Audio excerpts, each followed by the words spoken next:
bonitinho, né? Aí você entende, se alguém precisar Capricho, também vai né, entender. Pedro? Porque geralmente escreve pra gente, né? Aquele garrancho só a gente entende. Caderninho da Glaucia é bom. Caderninho da Glaucia é bacana, é bacana. Aliás, maior pedreira para o Corinthians em competições aí sul-americanas, a gente vai falar sobre isso já. Eu quero pegar o gancho dessas opções do Corinthians hoje, né? Certo? O senhor quer puxar daí? Não, fique à vontade, você distribui o jogo. Eu iria de Wesley, para mim não tem conversa.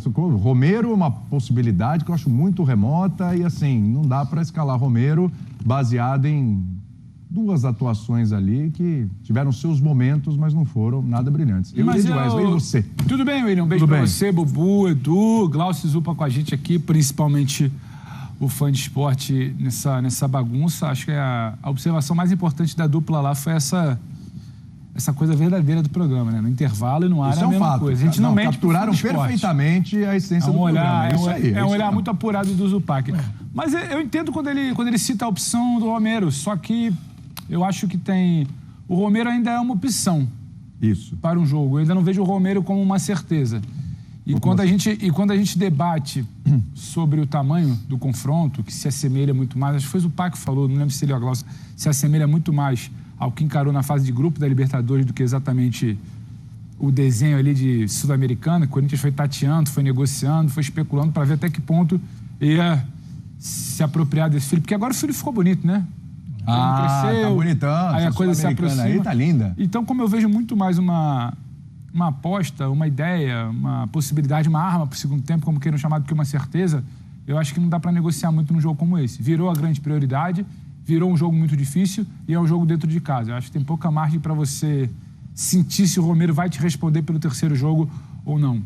E acho que toda a escalação, quando você passa ali a dúvida do Gil com o Veríssimo, também passa por isso.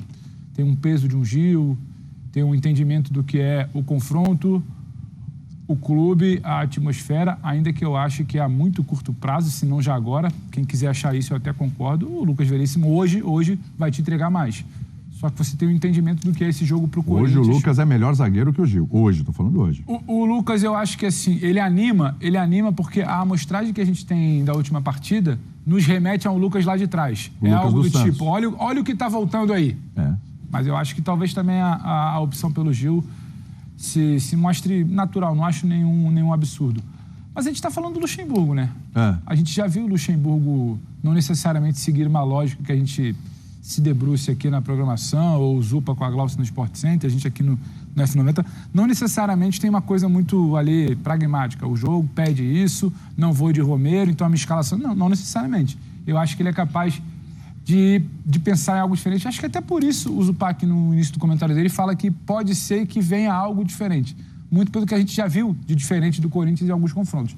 Agora, numa leitura um pouco mais fria, eu não iria com o Romero, não. Mas essas coisas diferentes que o Luxemburgo tem feito, tem se voltado contra ele. Aí no segundo tempo vira o gênio da substituição, porque às vezes escala mal. Não chega a ser algo de agora, não. O Luxemburgo, há muitos anos, ele é um cara que tenta puxar ali a narrativa de que corrigiu no intervalo. Se você corrigiu no intervalo muitas vezes... porque você errou no começo, né? Você está largando errado muitas vezes. E agora talvez salte um pouco mais, o holofote esteja mais ali no trabalho do Luxemburgo, que durante 10, 11 jogos, né, ficou aquela coisa do resultado, mas que nunca foi de fato convincente. Nunca foi um grande trabalho. Então não dá mais para ficar se agarrando nessa do vai resolver no intervalo. E é o Estudiantes, talvez não seja um universitário, não seja um outro adversário um pouco mais limitado para você ficar jogando fora 45 minutos. Essa de resolver no intervalo, o São Paulo fez 2-0, não conseguiu resolver depois. E contra o Nils, lembrou a Glaucia aí, jogou bem até, mas perdeu o primeiro tempo. Poderia ter tido dificuldade no segundo tempo, mas conseguiu virar e garantiu a classificação, claro, com méritos.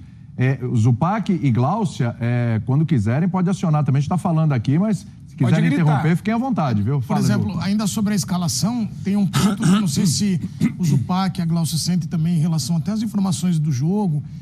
Eu concordo com tudo que o Pedro falou sobre posicionamento, sobre a opção, às vezes, pelos mais veteranos, porque você consegue segurar mais o jogo. É um jogo hoje contra um Estudiantes, um enorme Estudiantes. Não que os adversários anteriores não sejam gigantes, mas é que agora nós estamos numa fase mais aguda. Para mim é o adversário mais difícil de todos. Eu também acho. Até envolvendo a Libertadores. Sim. Só que tem o duelo, né? Mais complicado. O duelo, sem dúvida. E tem um ponto que a gente tem que ressaltar. Eu escalaria hoje o Fábio Santos.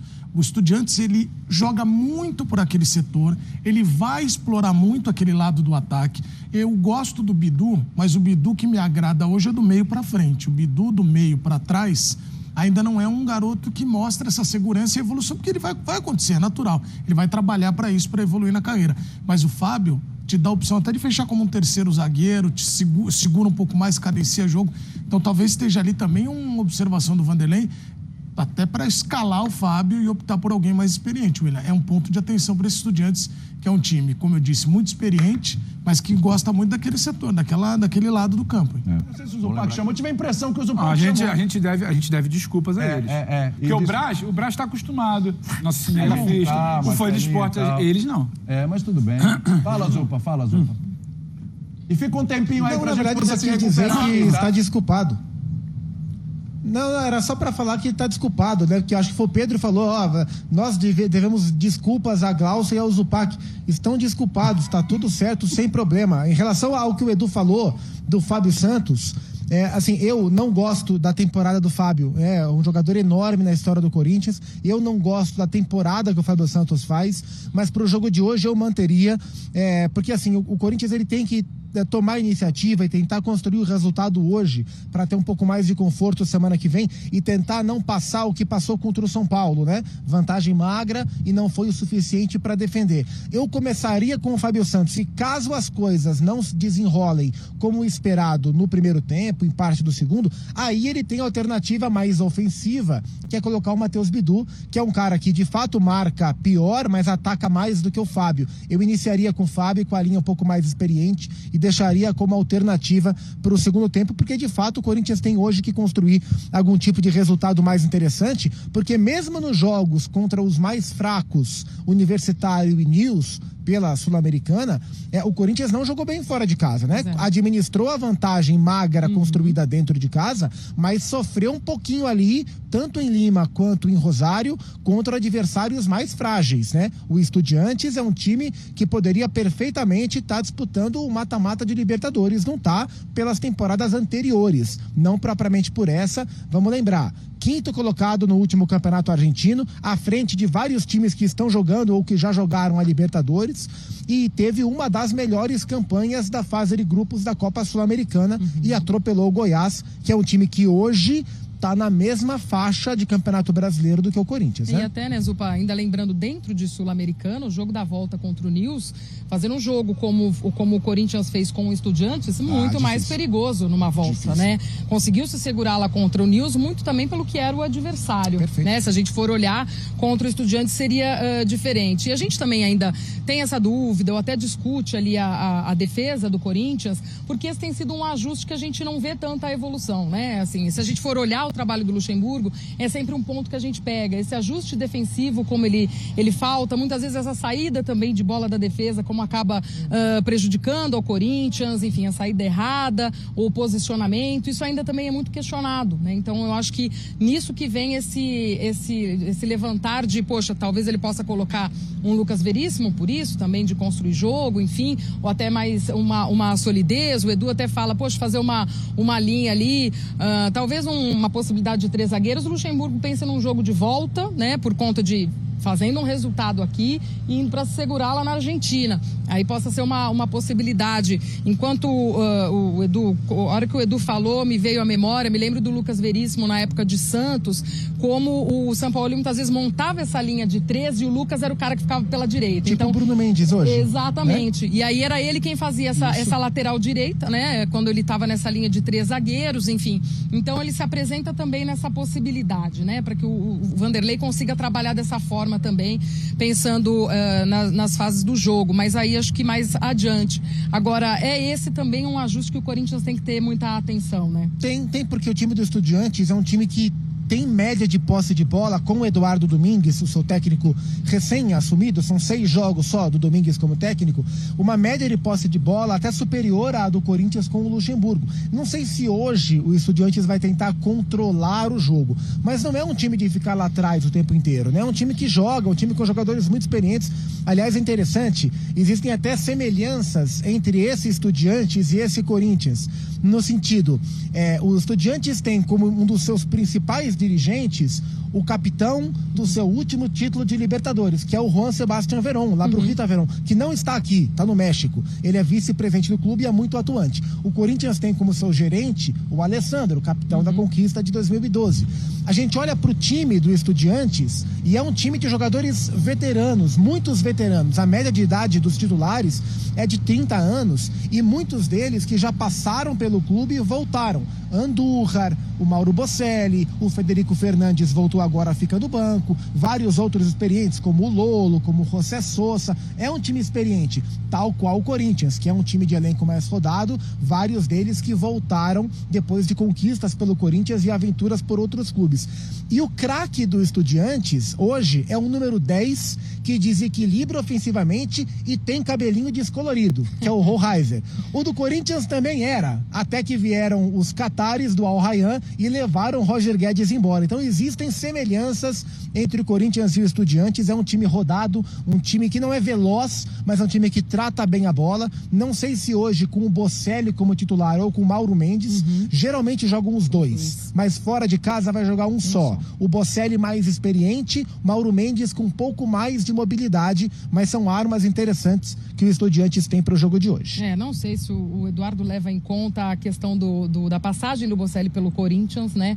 Também nessa hora, ontem acompanhando também o trabalho da imprensa local que veio também com o Estudiantes, né? Vendo o trabalho de alguns companheiros, ficou só essa dúvida do pós-treinamento. Qual dos Mauros ele vai escolher ali na frente? Se o Mendes ou o Bocelli? Eu não sei o que passa também na cabeça do Eduardo Domingues, se ele também pensa em alguma coisa nesse sentido. Pô, a história que o Bocelli tem aqui, ter essa ideia do que é o Corinthians, o ambiente, enfim, não sei se o treinador pode levar isso em conta. E até uma outra coisa, né? Também tem jovens valores aí, tanto que um volante que ele foi titular contra o Goiás, que é o Veron, filho do Veron. Dejan Veron, né? Acaba sendo um desfalque para hoje, sentir uma lombalgia no treino de ontem, né? Porque o Veron avô, né? O Veron pai, foi campeão da Libertadores em 68 contra o Palmeiras. Era o Estudiantes tricampeão da América. O Veron filho foi campeão da Libertadores contra o Cruzeiro, dentro do Mineirão em 2009, que é o Labrurrita Veron. E agora tem o Veron Neto, que faz parte do time, mas que hoje é desfalque. Desfalque de última hora aí nesse treino de ontem. O Estudiantes que chegou ontem à tarde fez esse seu último treino no Palmeiras. E aí pro Eduardo Domingues também definir esse time. E ele falou que ele pretende pressionar o Corinthians até a maneira tentar que o time encurralá-lo, né? Ele usou até essa expressão, encurralar o Corinthians, tentar levar perigo dessa forma, na base da pressão também, William. É isso. Dejan Veron, o Dejan, homenagem ao Dejan Stojkovic. Exatamente. Não. Jogaram lá, exatamente, homenagem ao búlgaro. Você sabe uma outra curiosidade? O Messi, ele tem um museu na casa dele com as camisas especiais na carreira dele. Sabe que camisa tá lá? Do Bocelli. Tem uma camisa do Bocelli no memorial do Messi na casa. Cuidado com a lei do ex. Olha, daqui a pouquinho, sabe por quê? Paulo Henrique Ganso participa ao vivo do F90. Fala, Zupá. Não, assim, o Estudiantes ganhou a Libertadores de 2009 contra o Cruzeiro e foi jogar o Mundial de Clubes contra o Barcelona do Messi e do Guardiola. E o Estudiantes vencia o Barcelona do Guardiola por 1-0, gol do Bocelli, até o finalzinho do jogo. O Barça empata o jogo, leva para a prorrogação, vence na prorrogação. O Bocelli já me falou em entrevistas passadas que esse jogo, quando ele pensa nesse duelo, ele fica arrepiado e quer assim, morrer, que esteve a minutos de ganhar do Barça, do Guardiola e do Messi. E aí, nesse jogo, existiu a troca de camisa e por isso que o Messi guarda a camisa do Mauro Bocelli. Viu só? O Corinthians dificilmente consegue fazer muito jogo duro, isso aqui não, dificilmente o Corinthians consegue fazer isso. Porque, como disse o Pedro Ivo, tá com o bumbum na janela. Fã de esporte, vamos lá. Isso aí. Tem quase careca, para o careca. Gustavo Zupac, meu xará, Gustavo Porfírio Xavier, de Ribeirão Preto. Uma perguntinha, o Wesley está pronto para substituir o Roger Guedes lá na frente ou é muito novinho, é um jogador para o segundo tempo para dar um novo ritmo ao jogo? Obrigado. Vou passar pro Zupac, então, né? Xará dele. Xará, né? Ele mostrou a careca também. Zupac. Talvez pro jogo de hoje, ok, mas tá pronto pra assumir? Gostou do seu amigo aí, do seu xará? Meu xará de careca e meu xará de nome, assim, pronto para substituir Roger Guedes, Não está. Exato. E é injusto que espere que esteja, porque ele é muito novo. Mas dentro daquilo que o Corinthians tem hoje para atuar nessa função, o Wesley é o que vem apresentando o melhor desempenho, ainda que oscilando bastante. Ele está em desenvolvimento. E o próprio Vanderlei falou, acho que foi depois do jogo contra o São Paulo, se eu não me engano, que o Wesley ainda toma contra o Curitiba, que ele fez um golaço, inclusive, contra o Curitiba aqui na Arena. O Wesley ainda toma a decisão errada, né? O Vanderlei cobra que o Wesley fique perto do gol e tente o gol, que ele queira o gol, como ele cobrava o Roger Guedes, até tirou obrigações defensivas do Guedes. Mas o Wesley